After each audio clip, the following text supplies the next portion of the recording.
I grew up in foster care from the time I was 12 to 21. I lacked a lot of the nurture that I needed and for basic growth as a human. I wasn't doing a lot of safe things. I was young, wild, and free for the most at that time. I knew how that affected me as an adult and how I didn't want that for my children.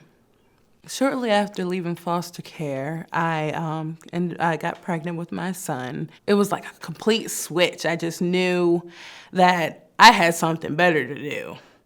I've got something better to do now. So I moved from New York to Maryland. It was a lot to take in as a new mother, and I was a single mother at that. But after taking care of what I needed to take care of for my family, I neglected myself in the process.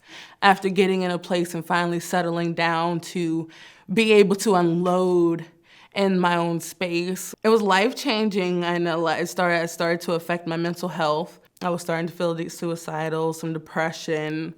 So I knew that I had to seek treatment. You know, a lot of people expect us to put our children first, top priority, but we can't do anything for our children if we can't take care of ourselves. I had to choose wisely on what I needed to do for him and where he would go while I sought treatment.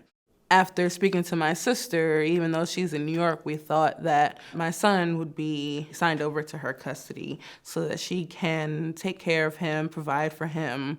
And I definitely trusted that she would do that for him. We both were under the impression that it was going to be temporary. It was all done through the courts, and everything was going great for a while. And then around the time that Jason's birthday came up, she decided that she wanted to restrict contact between me and my son and me and her. So for 6 to 7 months, I was out of contact with him and didn't get to see him, visit him, talk to him. And that was very heartbreaking. I knew I had to take action. Majority of my search was a head against the wall. I just kept searching. Then I finally came across Family Legal Care Helpline. And they took my information down, and within 2 days, they paired me with a lawyer named Blythe. And Blythe, Lord, she's a lifesaver.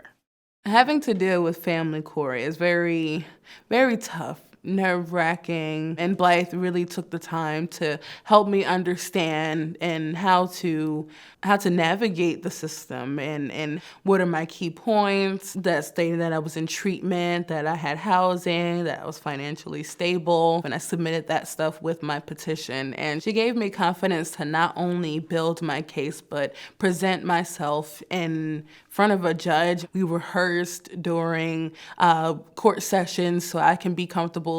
Every time the court would do a postponement, I would call Blythe and we'll brainstorm some more. Let's put some more evidence out there. Let's see what else we can do. We were not giving up. We didn't care. We were pushing through. I'm going to get my son back. After a while, I guess it put a strain on my sister too, and she finally waved up the red flag. She signed custody back over to me from Jason. All these months of no contact to the day that he was dropped onto my doorstep. We had not spoken, we had not seen each other, so it was like meeting a whole new person again. For the first time, I'm getting him buckled into this seatbelt, and he's like, "No, Mom, I can do it." He buckles in his seatbelt himself, and then he goes, he's a thumbs up kid. Like, he's not gonna talk very much, but he'll go. It's a whirlwind, and it's beautiful. It's beautiful, the bond that we're creating all over again like it never left. Family Legal Care definitely put their best foot forward with themselves in this company that they have created, because out of all the other places that I've called that was willing to, you know, stick it out and figure out what they could do, they definitely deserve. After everything, you know, happened, I was speaking to my other sister, and she told me that Jason told her, "It's time for me to go home. My mommy needs me." So, no. I'm not gonna stop. I feel like I'm definitely the parent that I needed for myself, and that is all I can aspire to be.